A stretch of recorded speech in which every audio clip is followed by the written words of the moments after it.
감사합니다. 오늘도 우리를 예배자로 불러주셔서 감사합니다.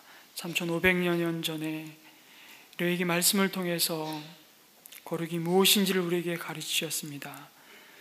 그런데 이 말씀이 우리와 무슨 상관이 있는지 참 해석하고 이해하고 적용하기 너무 힘들어서 그냥 마음 한구석에 하나님 방치했던 말씀이지 않았는지, 하나님 그러나 그때나 지금이나 하나님은 동일하시고 그 하나님 앞에 서 있는 우리 사람들은 변한 것이 하나도 없습니다.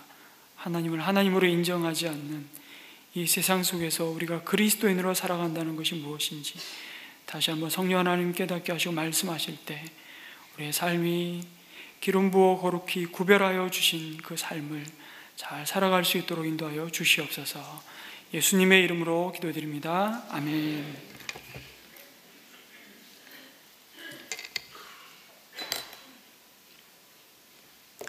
레위기 10장의 말씀은 충격적인 사건으로 시작됩니다. 하나님이 임재하시는 가장 거룩한 장소인 성막에서 가장 거룩한 제사가 드려지고, 하나님이 특별히 이 성막의 제사를 위해 구별하신 제사장이 그 성소에 들어가서 하나님께 향유를 올려드리는 그 가장 영광스러운 순간에 정말 생각하고 싶지 않은 끔찍한 죽음이 일어납니다. 그것은 아론의 아들들인 나답과 아비후의 죽음이었습니다. 그들은 하나님이 명하시지 않은 다른 금지된 불로 향유를 피워 하나님께 가지고 나아갔습니다. 하나님은 그들의 불순종에 진노하셨고 죽음으로써 그 죄를 심판하셨습니다. 그리고는 아론과 그의 남은 아들들이 그들의 죽음에 대해서 애도조차 하지 말라고 명령하십니다. 그것이 이스라엘 백성 전체에 하나님의 진노가 될 것이라고 경고하셨습니다. 그들이 부름받은 자리가 이스라엘을 대표하는 자리였기 때문입니다. 그래서 대신 이스라엘 백성이 그들의 죽음을 애도하게 하십니다. 그러면서 아론과 그 아들들은 회막 어기 바깥으로 나가지 말라고 주님 앞에서 잠잠히 머무르라고 말씀하십니다. 여러분 생각해 보십시오. 대제사장도 사람인데 자기 자식들이 숫덩이가 되어 죽어있는 그 참혹한 자리에 여러분 계속 머물고 싶겠습니까? 그 충격의 현장으로부터 두렵기도 하고 너무 고통스러워 한시라도 그 장소를 떠나고 싶었을 것입니다. 그런데 하나님은 그 자리를 나가지 말라고 하십니다. 왜 그러십니까? 깊은 참회의 시간을 요구하신다는 생각을 해봅니다. 그리고 잠잠히 하나님 앞에 머물며 그들이 하나님께로부터 어떤 부르심을 받은 자들인지를 다시금 깊이 생각하게 하시는 것입니다. 그런데 여러분, 이런 일이 일어난 때가 언제였습니까?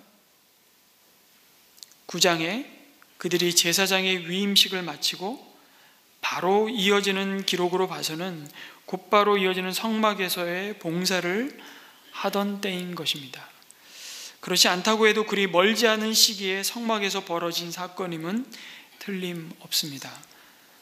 별로 유쾌한 비유가 아니지만 여러분의 이해를 돕기 위해서 이렇게 설명해 보겠습니다. 어제 은혜샘물교회가 담임 목사 위임식을 은혜 가운데 마쳤습니다.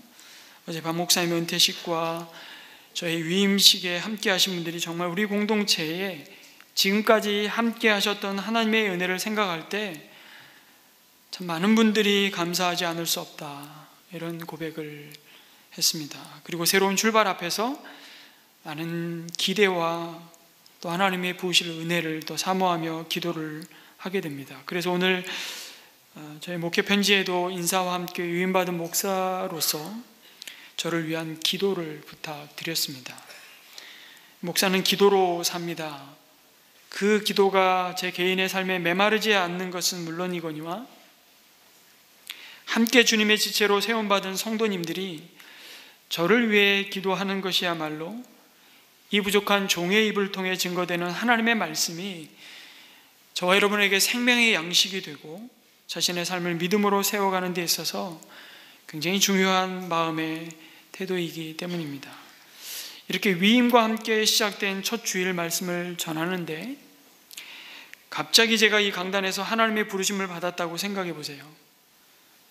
사람은 언젠가 다 죽음 앞에 서는데 순서가 어디 있겠습니까? 그런데 그런 방식이 아닌 이 자리에 벼락이 쳐서 제가 즉사했다고 생각해 보십시오. 저는 굉장히 심각한데 여러분은 안 오시는 거예요. 여러분, 그러면 다음 주부터 여러분 이 예배당에 나오시겠습니까? 비유가 살벌하죠. 그 일이 지금 성막 한복판에서 벌어진 겁니다. 그러니 아론을 비롯한 이스라엘 백성이 지금 혼비백산했을 겁니다. 이건 도대체 무슨 상황인가? 그들이 광야에서 황금 송아지를 만들어서 절하고 하나님을 무시하고 거부한 사건으로 정말 다 하나님의 진노 가운데 죽었어야 했는데도, 그럼에도 불구하고 살아난 것이 그리 먼 얘기가 아닙니다. 불과 얼마 전입니다. 그런데 또다시 그들이 하나님 앞에서 바짝 엎드려야 할 절박한 사건이 벌어진 것입니다. 여러분, 아론과 그 아들들이 그들을 위한 첫 제사를 드렸을 때 하나님은 그들의 제사를 기쁘게 받으셨습니다. 그리고 그들과 이스라엘 백성 가운데 자신의 영광과 거룩함을 드러내셨습니다. 어떻게 드러내셨죠? 주님 앞에서 불이 나와서 그들이 드린 제물을 불태우심으로써 그들의 제사를 기쁘게 받으셨다는 것을 보여주셨습니다. 그게 10장 1절 말씀하기 직전의 9장 24절 마지막 절의 말씀이에요. 그런데 똑같은 표현이 단어 하나 안 바뀌고 10장 2절에는 이렇게 증거됩니다. 주님 앞에서 불이 나와서 그들을 삼키니 그들은 주님 앞에서 죽고 말았다, 이렇게 말씀합니다. 주님 앞에서 나온 불이 이번에는 재물이 아닌 사람을 불태워버렸습니다. 그런데 그 사람이 바로 3절에 보니까 내게 가까이 있는 이들이라고 말씀하십니다. 바로 하나님과 이스라엘 백성 사이의 유일한 중보자들로 부름받은 제사장들이었습니다. 하나님에게서 나온 불이 한 번은 그들의 제사를 받으셨다는 증거로 나타나고, 다른 한 번은 그들의 제사를 거부하셨을 뿐만 아니라 그 거부가 이스라엘을 향한 하나님의 거룩함이 무시당하고 거부당한 심각한 불순종의 결과라는 사실을 보여주는 것입니다.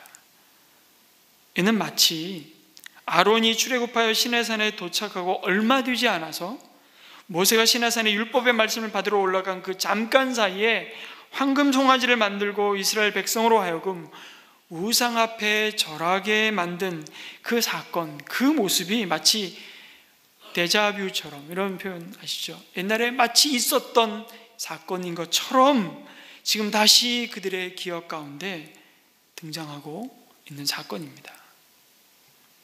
자식들이 성소의 새까만 숯덩이의 죽음으로 널브러져 있는 모습을 본 순간, 여러분, 그 아비의 마음이 어떠했겠습니까? 하늘이 무너지는 것입니다. 황금 송아지를 만들어 하나님의 진노를 불러온 장본인이었던 아론, 하나님이 그를 불러 가셔도 할 말이 없었던 경험을 한 아론이 정작 자식들의 죽음을 막을 수 없었습니다. 그 아비의 심정은 차라리 자신이 죽고 싶었을 것입니다. 그런데 정작 그는 자식들의 죽음 앞에서 오늘 말씀해 보니까 아무 말도 못하였다고 말씀합니다. 아무런 말도 못하였다. 입도 뻥끗 못했다는 겁니다. 여러분, 하나님이 명하시지 않은 다른 분을 사용해서 향유를 드렸다고 이렇게까지 하셔야 할까, 그런 생각 안 해보셨습니까? 아이고, 속죄 제사 드리라고 하면 되지, 어떻게 이렇게까지 잔인하게 죽이실 수 있을까? 이 말씀 묵상하다 저는 초대교회 예루살렘 교회, 그들이 유무상통하며 자기 것을 자기 것이라고 얘기하지 않고 그것을 나누며 가난한 자들을 돌아보며 그리스도 안에서 한몸되게 하신 지체들을 섬기는 그 정말 거룩한 공동체에 아나니아와 삽비라가 바로 베드로와 사도 앞에 죽임당하는 장면을 떠올리게 됩니다. 하나님의 공동체가 구별되고 기름 부어서 거룩하게 구별된 공동체가 이 땅 가운데 그 삶을 시작하는, 그 시작의 시점에 하나님이 무시당하고 그 거룩이 훼손되는 것을 얼마나 지독히도 싫어하시는지를, 타협하지 않으시는지를 보여주고 있습니다. 두려운 장면이죠. 도대체 어떤 불이길래 그러셨을까? 향로의 불은 성막들의 제단 위에서 피운 불에서 가져온 것이어야 하는데, 레위기 16장에 잠깐 그런 언급이 있습니다. 나답과 아비후가 이대로 하지 않았다고 볼 수도 있고요, 또 허락되지 않은 향을 가지고 향불을 피움으로써 그 불이 허락되지 않은 불이 되었다고도 볼 수 있습니다. 또 그런가 하면 이 사건으로 말미암아 하나님은 제사장들이 지켜야 할 규례를 바로 9절부터 또 말씀하시는데요, 거기 보니까 너의 아들들이 너와 함께 회먹으로 들어올 때는 포도주나 독주를 마시지 말아라. 어기면 죽는다. 이것은 너희가 대대로 영원히 지켜야 할 규례라고 말씀하십니다. 이 말씀과 연관해서 본다면 나답과 아비후가 그 제사장이 성막에 들어갈 때 해서는 안 되는 일, 이미 하나님과의 관계에서 무언가 훼손된 상태에서, 그것을 술로 볼 수 있죠. 술을 먹고 취한 상태로서 향로를 가지고 성소에 들어감으로써 죽임을 당했다고 볼 수도 있습니다. 제사장에 허락되지 않은 그 자신의 불결한 상태가 불을 다른 금지된 불로 만들었다고도 볼 수 있는 것입니다. 도대체 그 불을 어디서 어떻게 가져왔는지는 정확히 모르겠지만 금지된 불이라고 말씀하는 이 단어가 의미하듯이 그 불은 하나님이 혐오하는 이방인들의 의식 속에서 취하는 방식이었든지, 혹은 제사의 거룩함을 심각하게 훼손하는 어떤 상황 속에서 사용되었던 불인지 알 수는 없지만, 분명한 것은 그들이 하나님께서 싫어하실 것을 알고도, 이게 중요합니다, 개의치 않고 제멋대로 제사의 불을 사용했다는 것입니다. 이들의 행위가 담고 있는 불순종의 의미는 한마디로 하나님을 하나님으로 인정하지 않았다는 것입니다. 하나님은 그들을 통해 거룩히 여김을 받으시겠다고 말씀하시는데, 그들은 아랑곳하지 않고 자기 마음대로, 자기 기분대로, 자기들의 경험대로 살겠다고 말하는 것입니다. 행동한 것이죠. 그래서 하나님은 오늘 레위기 말씀을 통해서 다시 질문하시는 것입니다. 본문 가운데는 질문이 안 나타나요. 그런데 사실 질문하시는 거예요. 너는 내 자신이 누구인지 아느냐? 마치 아담이 하나님이 따먹지 말라고 말씀하신 선악과를 따먹은 뒤에, 그럼에도 그 하나님은 아담을 찾아오셔서 아담아 내가 어디 있느냐 묻지요. 몰라서 물으세요?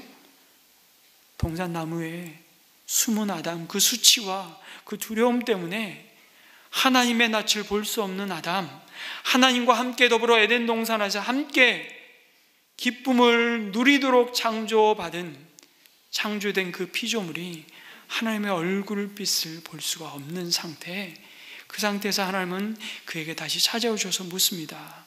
아담아 내가 어디 있느냐? 내가 있어야 할 곳은 그곳이 아니다. 그 자리가 아니다. 가인이 동생 아벨을 들판에서 쳐 죽였습니다. 하나님 묻죠. 똑같이 가인아 내 동생 아벨이 어디 있느냐? 몰라서 묻습니까? 들판에서 자기가 죽였잖아요. 근데 가인이 이렇게 대답합니다. 내가 내 동생 아벨을 지키는 자입니까? 그걸 왜 저한테 와서 물으십니까? 똑같은 방식의 물음이 오늘 레위기 10장에서 하나님이 묻고 있는 거예요. 진짜 우리가 우리 자신을 모르기 때문에 그것을 알려주시려고 질문하시는 것이 아니라, 그것을 너무나도 잘 알고 있는데 그것과 전혀 상관없다는 듯이 살고 있는 우리를 향해 내가 정말 누구인지를 모른다는 말이냐, 책망하시는 질문을 지금 하고 계신 겁니다.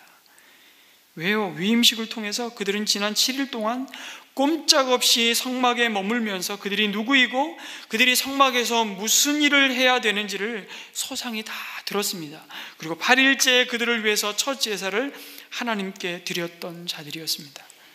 아무리 기억력이 나쁘고요, 건망증이 심해도 하나님께서 기름 부어 거룩하게 구별하신 자들이 어떻게 하나님 앞에서 이 제사를, 이 예배를 섬겨야 할지를 모를 리가 없습니다. 물론 꽤나 복잡한 제사 방법들, 그리고 제사의 종류에 따라서 지켜야 할 규정을 하루아침에 손에 익히는 것은 어려운 일일 것입니다. 그래서 실수할 수 있습니다.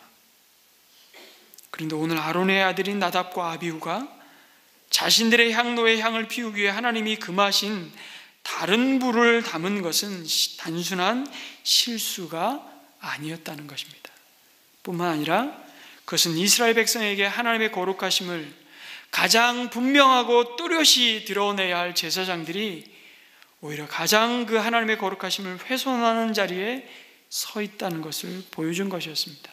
그래서 하나님은 그들을 불러서 심판하신 뒤에도 남은 아론과 그의 아들들을 회막에서 나오지 못하게 하시고 다시 그들이 누구인지를 말씀하셨던 것입니다. 7절 말씀입니다. 그게 당신들은 주님께서 기름 부어 거룩하게 구별하신 사람들이라고.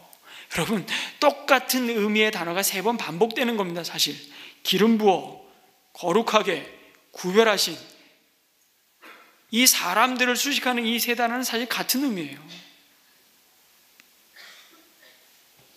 지금 이스라엘 백성이 출애굽해서 하나님께 속한 언약의 백성으로 새로운 관계를 세우고 새로운 출발을 하는 시점에서 이스라엘을 대표하는 자들인 제사장들이 또다시 하나님의 하나님 되심을 거부하자 그들을 죽음으로써 심판하시고요, 모세의 입을 통해 가장 먼저 꺼내신 말씀이 너희들이 누구인지를 아느냐 물으시는 것과 같은 말씀을 지금 주고 있는 겁니다. 3절에 주님께서 내게 가까이 있는 이들에게 나의 거룩함을 보이겠고 모든 백성에게 나의 위엄을 나타내리라고 말씀하십니다.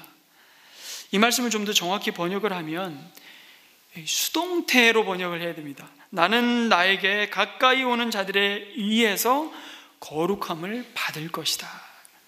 수동태로 번역하는 것이 좀 더 정확한 의미라고 생각합니다. 하나님은 당신의 백성을 통해 당신의 이름이 거룩히 여김을 받으시기를 원하신다는 것입니다. 성도 여러분, 주님께서 기름 부어 거룩하게 구별하신 사람들이 누구입니까? 바로 이 자리, 예배의 자리에 나와 예수를 주와 그리스도라고 고백하는 바로 교회, 바로 저와 여러분들입니다. 그럼 우리들을 향해 하나님이 거룩히 여김을 받으시겠다고 말씀하신 겁니다. 이 얼마나 영광스러운 부르심인지 모릅니다. 그래서 예수님도 자기 제자들이, 요한의 제자들이 마치 기도를 배운 것처럼 예수님, 랍비요, 선생님도 우리에게 기도를 좀 가르쳐 주십시오. 유대인들이 기도를 할 줄 몰랐던 사람들이기 때문에 기도를 가르쳐 달라고 하나요? 아니에요. 유대인들은 태어나면서부터 기도문을 가지고 있었고 아침 적어도 3번 하나님 앞에 정해진 시간을 두고 기도하는 사람들입니다. 근데 그 제자들이 예수님의 기도하는 모습을 보고 그 기도의 내용을 들으니까 예수님 기도하시는 내용이 다른 거예요. 우리에게도 기도를 가르쳐 주십시오. 그 제자들에게 가르쳐 주신 기도, 주기도문의 시작이 어떻게 됩니까? 하늘에 계신 우리 아버지요. 그 다음에 첫 번째 청원, 간구를 가르쳐 주십니다. 그 첫 번째 간구가 이거예요.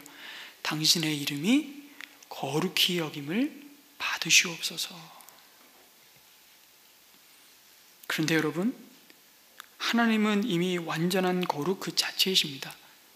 누군가가 거룩하다고 말하지 않아도 하나님 거룩하십시오, 거룩하십시오, 그 하나님을 높이지 않아도 이미 스스로 거룩하신 분이십니다. 그래서 하나님께서 우리의 기도를 통해서 자기 자신이 점점 거룩해질 필요가 있는 것처럼 이 기도를 오해하시면 안 됩니다. 물론 그런 오해 안 하시겠지만, 그렇다면 하나님의 이름이 거룩히 여긴다는 것이 무슨 말이겠습니까? 그것은 한마디로 하나님을 하나님으로 인정한다는 것을 의미합니다. 그것은 하나님이 아닌 것을 향해서 하나님이 아니라고 말하고 참 하나님을 향하여 하나님이라고 인정하고 고백하고 선포하는 것입니다. 어떤 자리와 형편에 있든지 하나님, 당신은 나의 하나님이십니다. 그리고 하나님의 이름이 그 상황 속에서 그 고백 속에서 거룩히 여김을 받겠다고 말씀하시죠. 거룩히 여김을 받는 것은 우리가 그분을 인정하고 그분의 주되심을 입술로 고백하는 데서 그치지 않고요, 그리고 실제의 삶을 통해 고백을 드릴 때 가능합니다. 그래서 주님이 가르쳐 주신 기도 안에는 하나님의 이름에 합당한 영광을 돌리는 삶의 헌신과 약속과 결단이 들어가 있는 것입니다. 그래서 하나님의 이름이 거룩히 여김을 받는다는 것도, 더럽힘을 당하고 모독을 당하는 것도 여러분 잘 생각해 보면 바로 그 백성 가운데에서 이루어집니다. 그 백성이 어떻게 사느냐에 따라 하나님의 이름을 영화롭게 할 수도 있고요, 모독할 수도 있다는 것입니다. 사람들이 심각하게 착각하는 것이 있습니다. 하나님을 모르는 사람들이 하나님을 모독한다는 착각입니다. 하나님을 모르는 사람이 알지도 못하는 하나님을 여러분 어떻게 모독할 수 있겠습니까? 그들은 하나님을 모독할 자격조차 없는 사람들입니다. 뿐만 아니라 주님은 그들에게 모욕당하는 것에 대해 전혀 개의치 않으십니다. 이게 더 무서워요, 사실은. 오늘날 한국 사회의 많은 이들이 기독교와 교회를 비난하는 것을 하나님에 대한 모욕이라고 생각하지만, 오히려 하나님의 이름을 모욕할 수 있는 것은 하나님의 나라 백성인 우리들입니다. 이게 이레에게 말씀을 통해서 우리에게 경고하시는 말씀이죠. 하나님은 그가 사랑하시고 자신의 생명을 주셔서 세우신 하나님의 나라 백성이 하나님의 하나님 되심을 드러내지 않을 때 그곳으로 모욕당하신다고 말씀하십니다.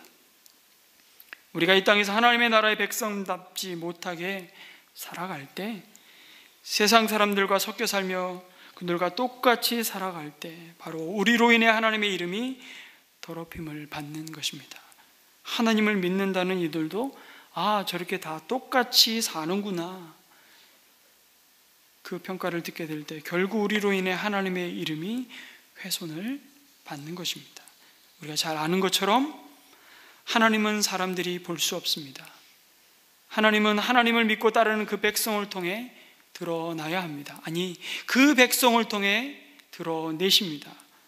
그래서 산상수훈의 말씀에 이와 같이 너희 빛을 사람에게 비추어서 그들이 너희의 착한 행실을 보고 하늘에 계신 너희 아버지께 영광을 돌리게 하여라, 이렇게 말씀합니다. 이것이 하나님 나라 백성이 가지고 있는 말할 수 없는 영광스러운 사명이죠. 주님이 우리를 보고 세상의 빛이라고 하는 이유가 무엇입니까? 빛은 하나님께 순종하는 선한 행실을 말하고요, 우리가 하나님의 말씀에 순종하면 우리의 거룩하고 선한 행실을 보고 불신자들이 하나님의 이름을 높이게 된다는 것입니다. 그래서 많은 사람들이 예수님을 그 마음에서 배제시키고 하나님이 어디 있느냐 조롱하기도 하고, 그 하나님은 너무 멀게 느껴지는 하나님이라고 말할 때 우리는 그들에게 우리의 삶으로 망원경을 드려야 되는 것입니다. 망원경이 뭡니까?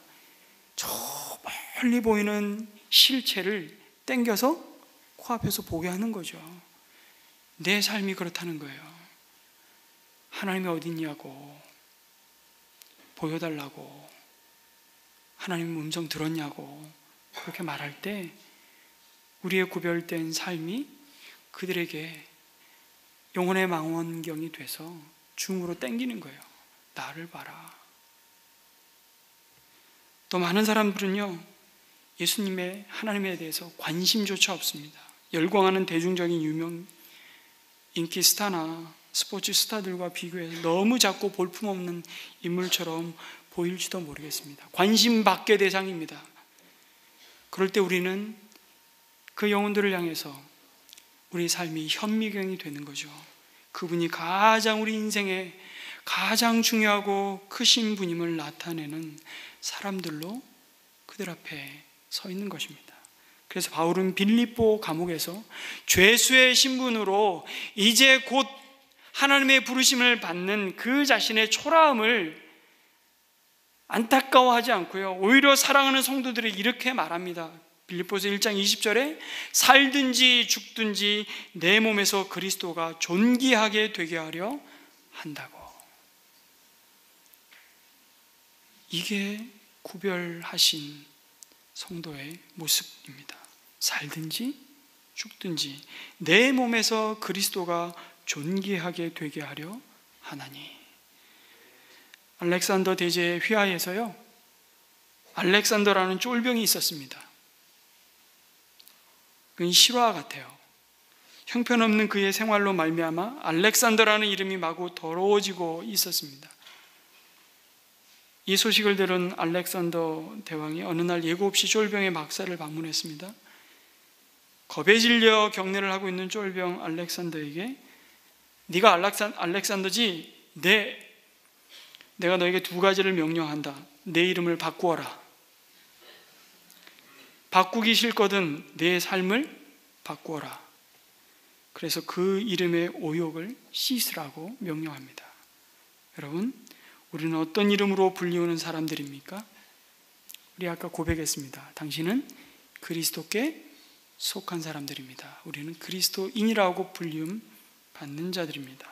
그 이름을 가진 자들이죠. 다시 말해 기름 부어 거룩하게 구별하신 사람들입니다. 그리스도인이란 그 말 속에는 그리스도라는 말이 들어 있습니다. 우리는 그분과 같은 이름을 갖게 된 자들이고 작은 예수로, 작은 그리스도로 이 땅을 살아갑니다. 그래서 우리는 내 것이 아니에요.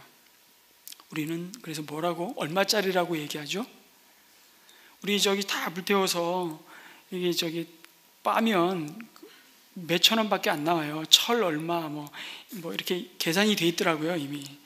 근데 우리는 얼마짜리라고요? 예수님짜리라고요. 예수님이 자신의 전부를 내어주시고 우리를 그 값으로 사셨기 때문에 하나님의 소유된 백성이요, 우리는 예수님짜리라고요. 그 예수님의 이름이 우리 가운데 걸려 있습니다. 얼마나 귀하고 존귀한 신분으로 부름받았는지 모릅니다. 그래서 주님께서 기름 부어 거룩하고 구별하신 사람들인 우리는 말씀대로 사는 자들임을 기억하라고 오늘 가르치고 있는 것입니다.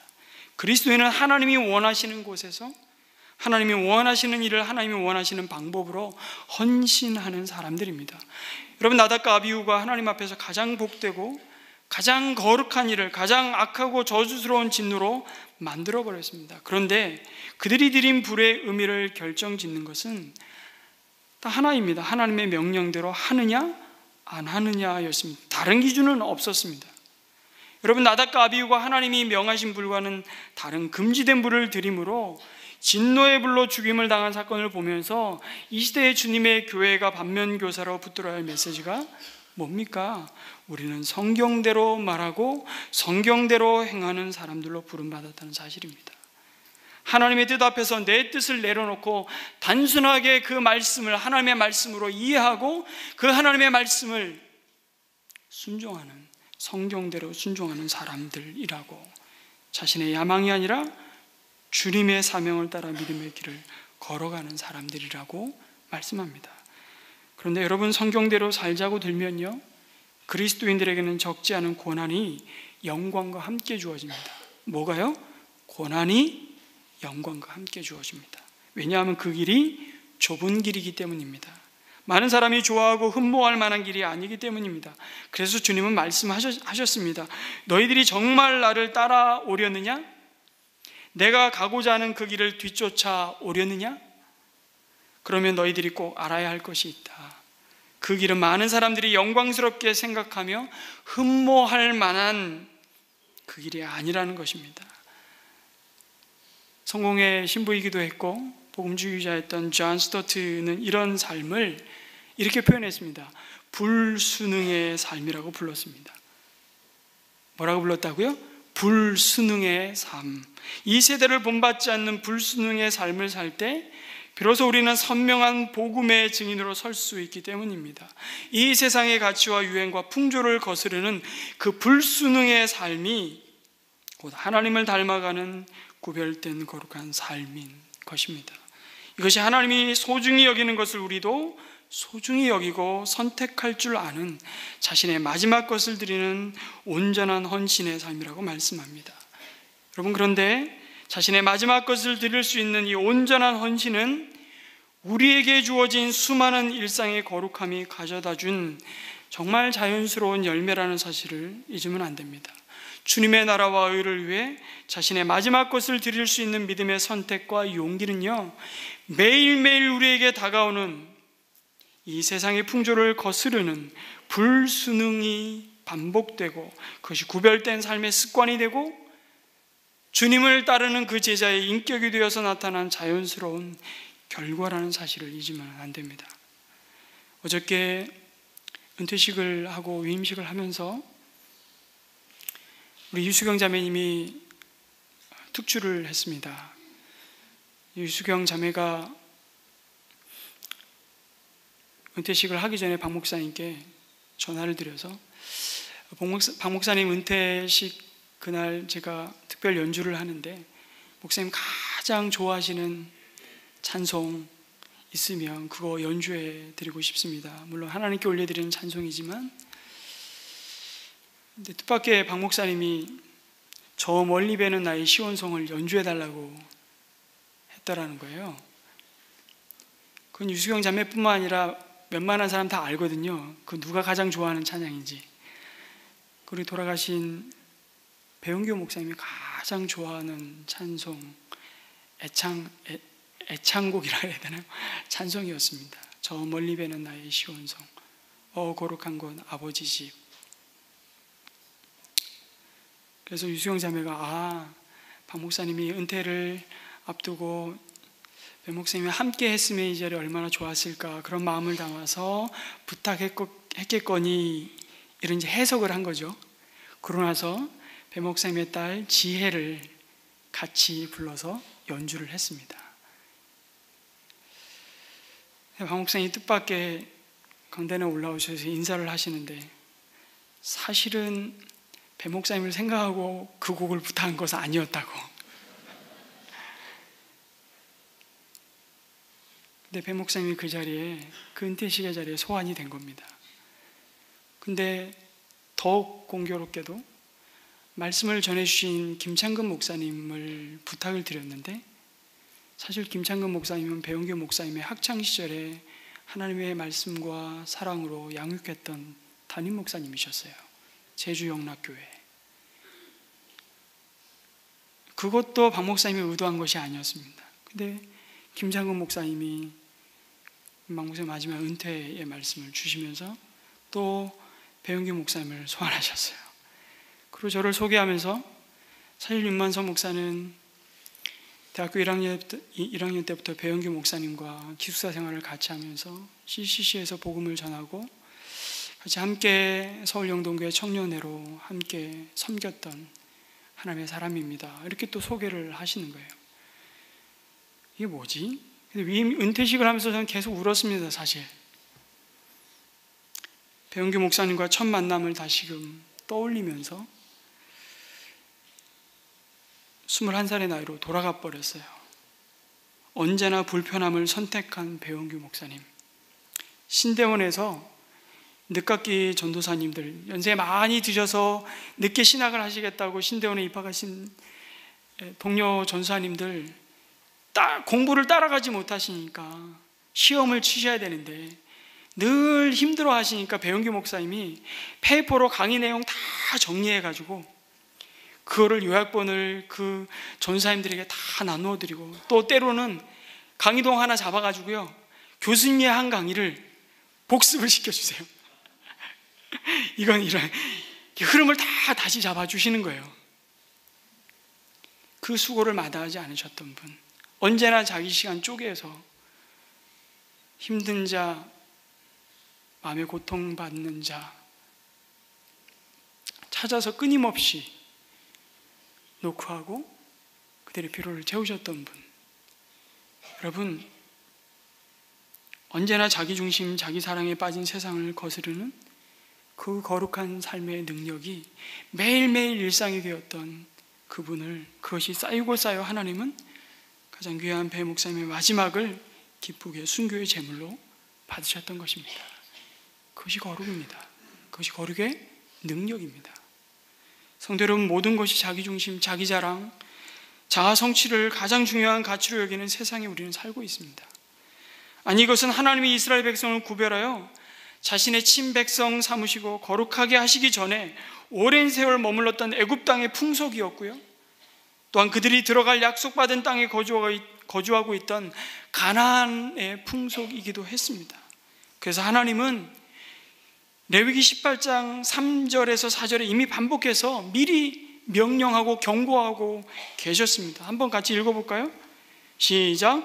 너희는 너희가 거주하던 애굽 땅의 풍속을 따르지 말며 내가 너희를 인도할 가나안 땅의 풍속과 규례도 행하지 말고 너희는 내 법도를 따르며 내 규례를 지켜 그대로 행하라. 나는 너희의 하나님 여호와이니라. 온통 자기중심적인 이 세상 풍조를 거스르고 하나님 중심으로 돌려놓는 것이 거룩한 불순응의 삶인 것입니다.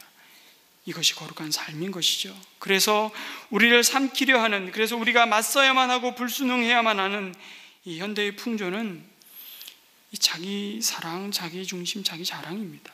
이스라엘 백성들의 모든 불평과 불신과 불순종의 이 근원이, 이 문제의 근원이 자신의 마음과 생각의 초점을 나 자신에게 두는 것이었습니다. 그때부터 여러분 삶은 망가지는 것입니다. 오늘 이 시대의 특징을 뭐라고 표현합니까? 사람들이 Me Generation이라고 합니다. 우리는 역사상 가장 나 자신의 민감한 시대에 살고 있습니다. 지독하게 나에게 초점이 맞추어져 있습니다. 모든 판단은 나 중심이고요, 제가 한번 말씀드렸잖아요. 명함 받았는데 세상의 중심 아무개, 이런 명함을 다 받아봤다고요. 자기로 충만한 삶, 모든 선악의 기준이 내 느낌입니다. 내 기분과 내 생각과 내 경험이 내 삶을 관찰하고 해석하고 적용하는 돋보기와 같습니다. 그것 때문에 우리는 비참한 것입니다. 웨스트민스터 소요리 문답 제1문이 뭔지 아십니까? 우리가 예배 가운데 웨스트민스터 교리 문답을 교독하고 있는데요, 소요리 문답 1문 1답 다 까먹으시죠? 다시 하면 됩니다. 이제 그것은 사람의 첫째 되는 목적이 무엇입니까? 입니다. 그 대답은 사람의 첫째 되는 목적은 하나님을 영화롭게 하고 영원토록 하나님을 즐거워하는 것입니다. 그런데 이 시대의 소요리 문답 1문 1답은 뭘까요? 우리 시대의 버전으로 번역하면 사람의 제일 되는 목적이 무엇이냐? 나를 영화롭게 하고 나를 높이고 나를 즐겁게 하는 것입니다. 나를 즐겁게 하지 못하는 사람은 안 해도 왼수가 됩니다. 나를 즐겁게 하지 못하는 자식은 이 속의 왼수입니다. 왜 이렇게 사람들의 가슴에 왼수로 가득하죠? 어떤 대통령이 좋은 대통령이죠? 나에게 도움을 주는 대통령입니다. 나에게 직접적인 도움을 주지 못하면 가치가 없습니다. 오늘날 우리의 예배가 얼마나 우리 중심인지 모릅니다. 오늘 정말 찬양 좋았어. 오늘 설교 좋았어. 설교 끝내줬어. 다 좋았어. 전부 자기 중심입니다. 그래서 마음이 심란하고 마음에 기쁨이 없는 겁니다. 여러분, 하나님을 기뻐하는 것이 나에게 힘이라고 느헤미야는 말씀했습니다. 하나님을 기뻐하는 것이 내 힘입니다. 하나님으로 만족하고 하나님으로 기뻐하고 하나님으로 즐거워하지 못하는 자가 이 세상에 그 무엇을 가져도 그 사람은 참 만족과 기쁨과 힘을, 거룩의 능력을 경험할 수 없습니다. 죄송하지만 여러분, 600장이 넘는 찬송가 중에 정말 하나님만 도드라지게 높이는 찬송이 얼마나 될까요? 어느 분이 조사를 하는데 가사를 다 분석해 보니까 10분의 1도 안 되더랍니다. 그럼 그 600장이 넘는 찬송가의 내용은 다 뭐야? 대부분이 하나님이 내게 뭘 해주어서 고맙다, 감사하다, 기쁘다. 그러면 하나님이 내가 원하는 것을 해주지 않으면 어떤 분이 되는 거죠? 안 고마운 분이 되는 거죠. 근데 안 고마운 일을 하나님이 나에게 한 번쯤은 괜찮아요. 2번, 5번, 한 10번쯤 하시면 어떻게 되죠? 그때 이런 표현을 썼습니다. 내가 진짜 하나님을 믿는, 내가 예수님을 따르는 참된 제자인지 아니면 내가 뱀파이어 그리스도인인지 분별할 수 있게 된다. 드디어. 여러분, 이게 한번 제가 소개해드렸던 Not a Fan이라는 책에 나오는 이야기로 저는 기억을 하고 있는데요. 뱀파이어 그리스도인이 누구냐면, 부디 당신의 피가 조금 필요합니다. 하지만 저는 당신의 제자가 되거나 당신의 성품을 닮을 마음은 없습니다. 솔직히 제가 인생을 즐기는 동안 좀 못 본 척 해주시면 안 됩니까? 천국에서 뵙겠습니다. 이게 뱀파이어 그리스도인. 여기까지만 하나님 간섭하시라는 거예요. 여기까지만. 여기는 내가 알아서 할 테니까, 여기는 내가 원하는 대로 할 테니까 여기까지만. 여러분, 나 자신의 마음의 초점이 끊임없이 나에게 맞추어져 있는 것이 오늘 이 시대의 모습이고, 하나님은 하나님께 그 초점을 옮기라고, 하나님이 맞추어져 있는 삶이 주님께서 기름 부어 거룩하게 구별하신 사람들이 추구하는 삶이라고. 내 생각에 따라 살지 마십시오. 내 감정에 따라 살면 망가집니다. 상황을 기준으로 삼지 말고 하나님의 말씀에 따라 살라고 말씀하십니다. 그것이 우리를 복되게 하기 때문입니다. 여러분, 우리는 자꾸만 하나님의 뜻대로 사는 걸 하나님을 봐드리는 것처럼 생각하는 수가 종종 있습니다. 선심 쓰듯이, 하나님 봐드리듯이 하는데, 자꾸만 이런 식으로 생각을 하는 이유가 뭐냐면, 하나님이 얼마나 크신 분이심을 잘 몰라서 그렇습니다. 우리가 측량할 수 없는 위대하신 하나님이신데, 우리가 하나님의 뜻대로 산다고 이분이 얻어지는 게 뭐가 있습니까? 우리가 하나님의 말씀대로 안 산다고 이분이 아쉬운 게 뭐가 있겠습니까? 우리가 착각을 해도 엄청난 착각을 하고 있는 겁니다. 하나님께서 우리 보고 이렇게 살아라, 저렇게 살아라, 그렇게 살면 안 되지, 그렇게 말씀하실 때 이것은 우리를 위해서, 우리의 유익을 위해서 그러시는 것임을 기억하시기 바랍니다. 하나님은 우리 한 사람 한 사람을 온 우주에 하나밖에 없는 것처럼 사랑하시고요, 우리를 사랑하시기 때문에 우리가 잘 되기를 소원하십니다. 그래서 말씀을 주시는 것입니다. 사랑하는 성도 여러분, 이번 한 주간도 말씀이 가라 하면 가시고 서라 하면 서시고, 그러면 저와 여러분은 하나님이 주신 그 진짜 만족, 복을 누리게 될 것입니다. 그래서 우리에게 약속하신 진짜 하늘의 복을 누리시는 저와 여러분 되시기를 주님의 이름으로 축원합니다. 아멘. 우리